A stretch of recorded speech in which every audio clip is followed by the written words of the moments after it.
'Twas the night before Christmas when all through the house not a creature was stirring, not even a mouse. The stockings were hung by the chimney with care, in hopes that St. Nicholas soon would be there. The children were nestled all snug in their beds, while visions of sugar plums danced in their heads. And Mamma in her kerchief and I in my cap had just settled down for a long winter's nap. When out on the lawn there arose such a clatter, I sprang from the bed to see what was the matter. Away to the window I flew like a flash, tore open the shutters and threw up the sash. The moon on the breast of the new-fallen snow gave the luster of midday to the objects below, when what to my wondering eyes should appear but a miniature sleigh and 8 tiny reindeer, with a little old driver so lively and quick, I knew in a moment it must be St. Nick. More rapid than eagles his coursers they came, and he whistled and shouted and called them by name. Now Dasher, now Dancer, now Prancer and Vixen, on Comet, on Cupid, on Donner and Blitzen, to the top of the porch, to the top of the wall, now dash away, dash away, dash away all.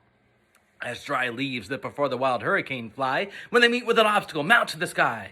So up to the housetop the coursers they flew, with a sleigh full of toys and St. Nicholas too.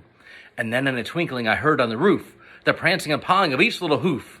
As I drew in my hand and was turning around, down the chimney St. Nicholas came with a bound. He was dressed all in fur from his head to his foot, and his clothes were all tarnished with ashes and soot.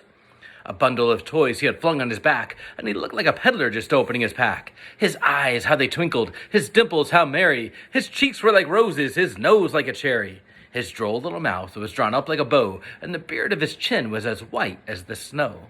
The stump of a pipe he held tight in his teeth, and the smoke had encircled his head like a wreath. He had a broad face, and a little round belly that shook when he laughed like a bowl full of jelly. He was chubby and plump, a right jolly old elf, and I laughed and I saw him in spite of myself. A wink of his eye and a twist of his head soon gave me to know I had nothing to dread. He spoke not a word, but went straight to his work, filled all the stockings, and then turned with a jerk, and laying his finger aside of his nose, giving a nod up the chimney he rose. He sprang to his sleigh, to his team give ousel, and away they all flew like the down of a thistle. But I heard him exclaim ere he drove out of sight, "Happy Christmas to all, and to all a good night!"